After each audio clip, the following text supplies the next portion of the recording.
नमस्कार दोस्तों, मैं हूं नीरज राय और स्वागत है आपका फार्मार्ट्स में। दोस्तों आज की वीडियो में हम बात करने वाले हैं ओफ्लॉक्सासिन टैबलेट्स के बारे में। दोस्तों इस वीडियो में हम लोग बात करेंगे इसके इंट्रोडक्शंस के बारे में, ब्रांड्स के बारे में, यूजर्स क्या होते हैं, डोज क्या दी जाती है, कॉन्ट्राइंडिकेशंस क्या होती हैं, मतलब कभी किस पेशेंट को नहीं देना है। लास्ट में हम लोग बात करेंगे कुछ साइड इफेक्ट की। दोस्तों इसके कभी कभी जब हम लोग लॉन्ग टर्म में यूज करते हैं तो बहुत ज़्यादा साइड इफेक्ट होते हैं। तो ये शेड्यूल एच की मेडिसिन होती है और ये ऐसी मेडिसिन है जिसको आपको बिना डॉक्टर की सलाह से तो बिल्कुल नहीं लेना है। तो ये भी मेडिसिन जब भी आप लें तो खुद की सलाह से ना लें, डॉक्टर की सलाह से ही लें। तो चलिए वीडियो की शुरुआत करते हैं और सबसे पहले हम लोग देखते हैं ओफ्लॉक्सासिन के बारे में। दोस्तों ओफ्लॉक्सासिन एक प्रकार की एंटीबायोटिक मेडिसिन होती है जो कि टैबलेट्स के फॉर्म में भी आती है, इंजेक्शन, सिरप और ईयर एंड आई ड्रॉप के फॉर्म में भी आती है।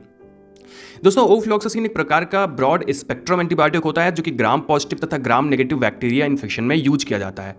ये एक अच्छी चॉइस होती है डॉक्टर की, क्योंकि ओफ्लॉक्सासिन बहुत सारे प्रकार के बीमारी को ट्रीट करने में काम आता है।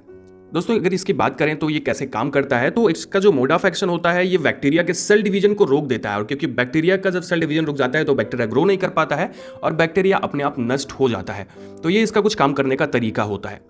अगर इसकी स्ट्रेंथ की बात करें तो ये जो मेडिसिन होती है 100 mg, 200 mg, 300 mg में आती है। एक्चुअली 300 नहीं, ये 400 mg में आती है। तो इसको याद रखिएगा, एक 100 mg में, 200 mg में और 400 mg में ये आती है। यहाँ पे थोड़ा सा मिसप्रिंट हुआ है, आप उसको ध्यान दीजिएगा।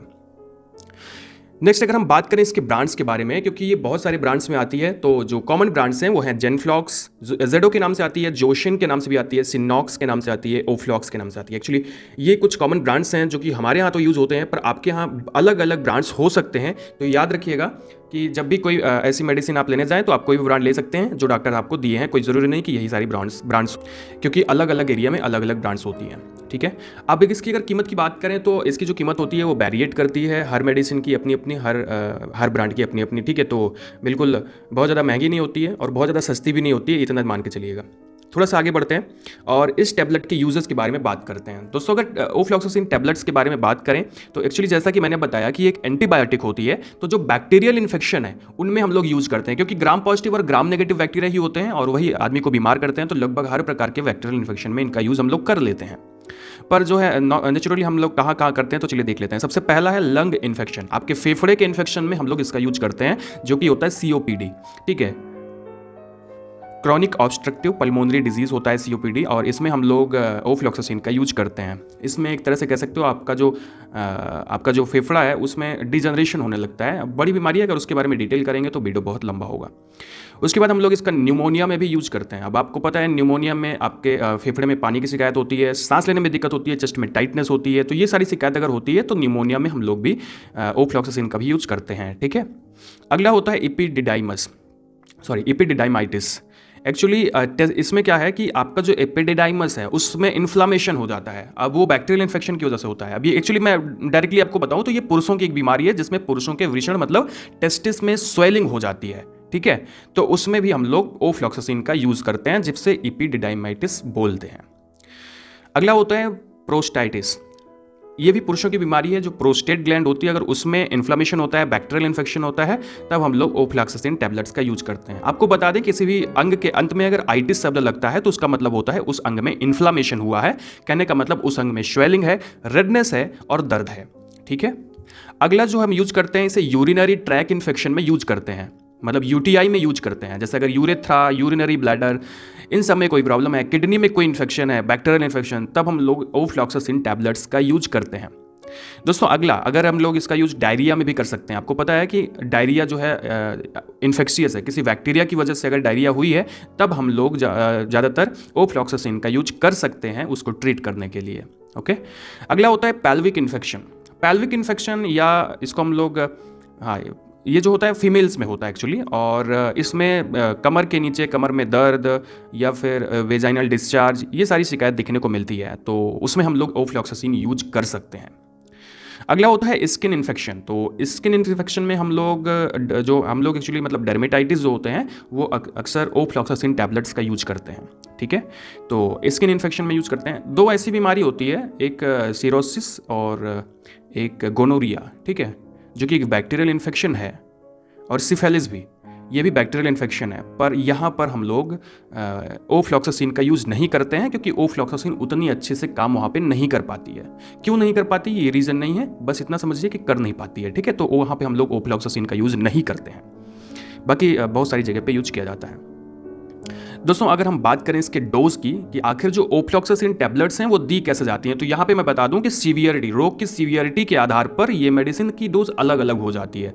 तो एक्चुअली बच्चों में आपको देना नहीं है, ठीक है। बच्चों में बिना डॉक्टर की सलाह के और बिना बच्चे को डॉक्टर को दिखाए सामने अपने आप से मेडिसिन ना दें, या ऐसे भी ना करें कि डॉक्टर के पास जाएं और बता दें मेरे इतने साल का बच्चा है उसे दवा दे दीजिए, तो भी आप ऐसा भी ना करें। बच्चे को हमेशा साथ में लेके जाएं, डॉक्टर को दिखाएं तब दवा लें, ठीक है। तो अगर हम एडल्ट्स की बात करें यहाँ पे, तो एडल्ट में हम लोग 200 mg या 400 mg की मेडिसिन बीडी यूज करते हैं। कहने का मतलब 2 बार आपको यूज करनी होती है, सुबह शाम, 3 से लेकर के 14 दिन तक इसका यूज किया जाता है। नॉर्मल बीमारी में अगर इन्फेक्शन हुआ है तो 7 से 14 दिन का यूज करते हैं, डायरिया में हम लोग 3 से 7 दिन का यूज करते हैं, ठीक है।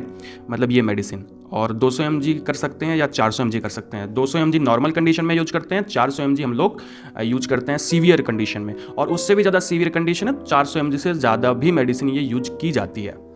दोस्तों कुछ ध्यान रखना होता है इस मेडिसिन को खाते समय या खाने के बाद। तो आपको बता दें कि ये मेडिसिन हमेशा आपको खाना खाने के बाद खानी है, नहीं तो आप पेट में जलन इत्यादि हो सकती है।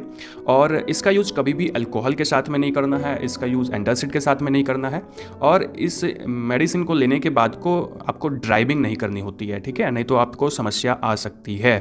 तो इसका जो मैंने बता दिया आपको डोज क्या है और इसको कैसे यूज करना चाहिए। थोड़ा सा आगे बढ़ते हैं और इसकी कुछ कॉन्ट्राइंडिकेशंस की बात करते हैं। तो कब भी यूज़ नहीं करना है, किसको यूज़ नहीं करना है।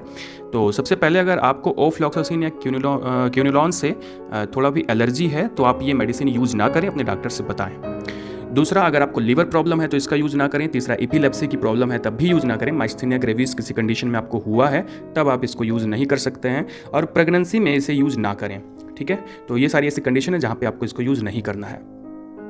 दोस्तों अगली हम बात करते हैं साइड इफेक्ट की। तो एक नॉर्मल कंडीशन में जो साइड इफेक्ट देखने को मिलते हैं वो क्या होते हैं, वो हेडेक हो सकता है, आपको सर दर्द हो सकता है, फीवर आ सकता है हल्का फुल्का, पेट में आपके क्रैम्प हो सकता है, ऐंठन दर्द हो सकती है, लूज मोशन की शिकायत देखने को मिल सकती है, आपका यूरिन डार्क कलर का हो सकता है। कोई इससे डरने वाली बात नहीं है, थोड़ी बहुत साइड इफेक्ट होते हैं। चेस्ट में टाइटनेस होती है, अगर ये साइड इफेक्ट बढ़ते हैं तब आप डॉक्टर को दिखाइए और दवा को बंद कर दीजिए, ठीक है। उसके बाद ज्वाइंट पेन की शिकायत होती है। अब बात करते हैं कुछ सीवियर कंडीशन की, जैसे आपने 1 महीने, 2 महीने, 3 महीने, 10 महीने दवा खा ली है ओफ्लॉक्सासिन लगातार, मान लो, तो उस कंडीशन में जो दवा बंद करोगे फिर कुछ दिन बाद जो एडवर्स इफेक्ट आएंगे वो क्या हो सकते हैं। तो उसमें आपको बता दें कि आपका टेंडन रैप्चर हो सकता है। कहने का मतलब आपके जो एक तरह से कह सकते हो कि आपकी स्किन आपकी हड्डियों को छोड़ सकती है, एक नॉर्मल भाषा में, ठीक है। आपका मांस आपकी हड्डियों को छोड़ देगा, ऐसे बोलते हैं। तो लेकिन ये कब होता है, जब बहुत लंबी कंडीशंस तक आप दवा खाते हो। ऐसा नहीं कि आपने 1 महीने खा ली तब भी हो गया, मतलब 2-3 महीने या 4 महीने, 6 महीने अगर हम लोग लगातार बहुत ज़्यादा सेवन करते हैं इस दवा का, तो ये सारी कंडीशंस हो सकती हैं। न्यूरोपैथी की प्रॉब्लम हो सकती है, साइकेट्रिक प्रॉब्लम आ सकती है, ठीक है। तो ऐसा करें कि ये मेडिसिन लगातार ना खाएं। तो दोस्तों ये था आज का वीडियो। अगर आपको इन्फॉर्मेटिव लगा हो, अच्छा लगा हो, तो चैनल को सब्सक्राइब कर दीजिएगा, वीडियो को लाइक कर दीजिएगा, शेयर कर दीजिएगा अपने दोस्तों के साथ में। मिलते हैं नेक्स्ट वीडियो में। हमें इंस्टाग्राम पर जरूर फॉलो करिएगा। अगर आपको ये सारे वीडियो शॉर्ट में देखने हैं, छोटे वीडियो देखने हैं, तो पूरा वीडियो देखने के लिए बहुत बहुत धन्यवाद।